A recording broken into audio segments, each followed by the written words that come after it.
Vaikučiai, eidami tamsiu paros metu kelkraščiu ar važiuojamosios dalies kraštu, jūs turite nešti šviečiantį žibintą arba būti prie drabužių prisisegę atšvaitą, arba vilkėti ryškiaspalvę liemenę su šviesą atspindinčiais elementais. Privalote eiti prieš transporto priemonių važiavimo kryptį. Pakabinamas atšvaitas yra segamas viršutinio drabužio dešinėje pusėje kišenėje ir išimamas einant keliu tamsoje.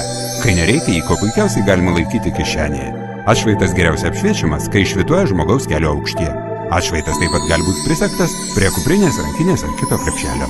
Atšvaitas lipni juostelė arba spyruoklinis atšvaitas segamas ant dešinės rankos arba kojos. Žinoma, reikia pasirūpinti, kad jis nenukristų.